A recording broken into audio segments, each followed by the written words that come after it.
Baik, Assalamualaikum warahmatullahi wabarakatuh. Kami dari kelompok 6. Di sini kami akan perkenalan. Yang pertama saya Muhammad Suni Ali, kemudian saya Muhammad Jumro Ridya, Novi Artianti, Salsabila Fatma Aulia, Taufan Nurdayatullah. Dan di sini kami akan menjelaskan terkait materi tentang greenhouse rumah magot. Di sini saya akan menjelaskan ruang lingkup greenhouse. Namun sebelum memasuki ruang lingkup, kita harus mengetahui apa sih greenhouse itu. Secara umum, greenhouse adalah struktur bangunan tertutup transparan yang bertujuan untuk mengendalikan iklim mikro di dalamnya. Fungsi utamanya yaitu untuk melindungi tanaman atau mikroorganisme dalam cuaca ekstrim dan mengoptimalkan kondisi tumbuh sepanjang tahun. Dan greenhouse untuk pembudidayaan maggot atau BSF adalah untuk mempertahankan kondisi iklim mikro optimal guna memicu dan mendukung aktivitas perkawinan dan bertelur maggot. Selanjutnya, ruang lingkup greenhouse untuk pembudidayaan maggot. Yang pertama, struktur dan konstruksi. Struktur dan konstruksi ini mencakup desain fisik seperti atap, dinding, rak untuk menaruh magotnya, dan wadah untuk makan maggot. Lalu yang kedua, kontrol iklim mikro atau lingkup lingkungannya.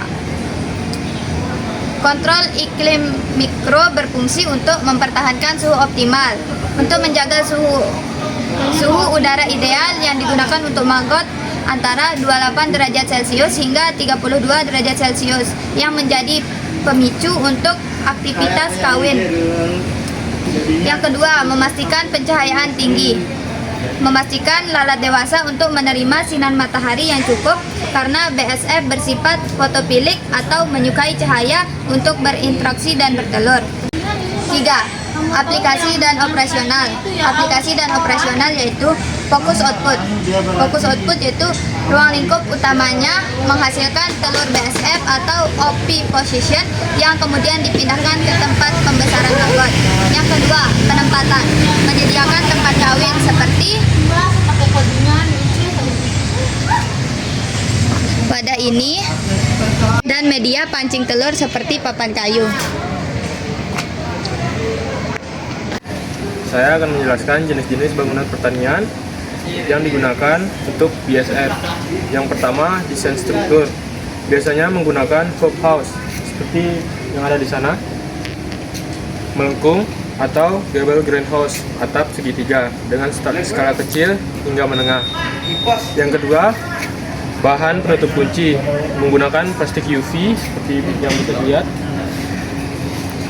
atau polikarbonat untuk memaksimalkan transmisi sinar matahari yang vital untuk aktivitas kawin BSF. Selanjutnya yang ketiga, komponen internal. Komponen internal yang pertama yaitu rak atau wadah yang bisa dilihat.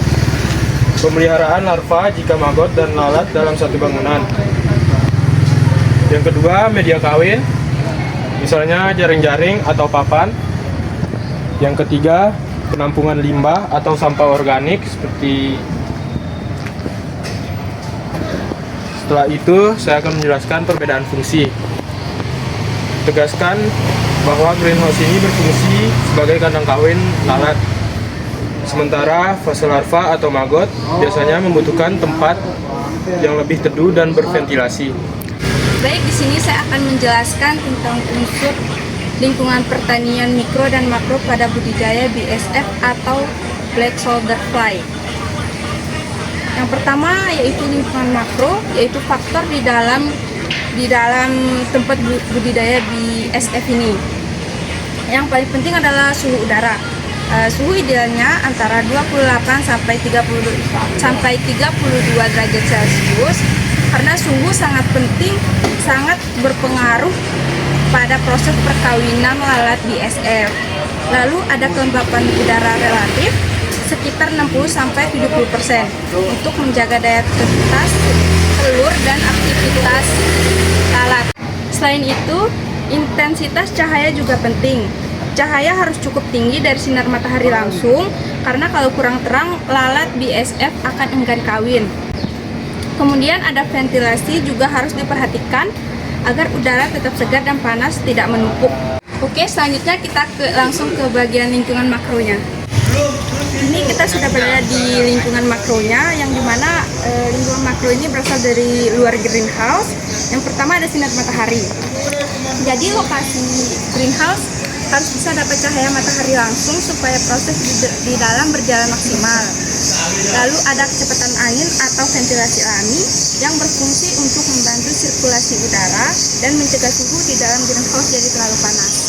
Jadi intinya lingkungan makro itu faktor yang berada di luar greenhouse, sedangkan lingkungan mikro itu yang berada di dalam budidaya BSF-nya. Keduanya ini sama-sama penting agar proses budidaya BSF berjalan optimal dan hasilnya maksimal. Baik, di sini saya akan menjelaskan komponen atau alat instrumen yang digunakan untuk mengukur lingkungan pada greenhouse magot. Yang pertama di sini ada, kalau sekarang kan ini namanya smart agriculture atau pertanian cerdas. Nah, di sini itu ada LCD komponen utamanya, terus ada microcontroller Arduino. Ini semua ini tersambung ke sini sampai sensor intensitas cahaya. Dia juga tersambung ke DHT22 dari sini. DHT22. Nah, ini. Kemudian dia itu bisa membaca suhu. Nah, ini dia suhunya. Fungsinya untuk membaca suhu. Nah, kalau yang ini sama, ini dia juga microcontroller tapi menggunakan ESP32. Dia juga terhubung sama DHT22 yang tadi. Di sini dia terhubung ke sini. Sama ada pompa juga, pompa otomatis. Buka. Ini di mana di sini pompa ini akan otomatis hidup dan mengeluarkan air pada pembuat yang di sini ketika suhunya itu di atas 31 derajat. Akan tetapi pompa ini akan otomatis mati ketika suhunya sudah stabil. Oke, baik, di sini saya akan menampilkan alat pengukur suhu dan kelembapan pada greenhouse pada budidaya maggot black soldier plate.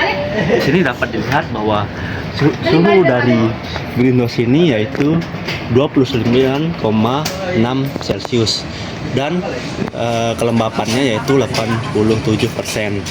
Nah, dapat dilihat bahwa suhu tersebut lebih tinggi dari 25 derajat Celcius. Nah, suhu 25 derajat Celcius, di atas 25 derajat Celcius ini adalah suhu yang optimal untuk maggot berkembang biak. Kenapa bisa optimal? Karena maggot lebih cenderung tumbuh dan berkembang biak pada suhu yang lebih tinggi dan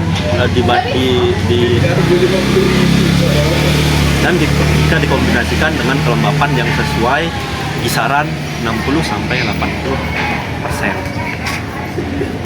Suhu di atas 25 derajat Celcius juga dapat mempercepat siklus hidup maggot dibandingkan dengan suhu di bawah 25 derajat Celcius.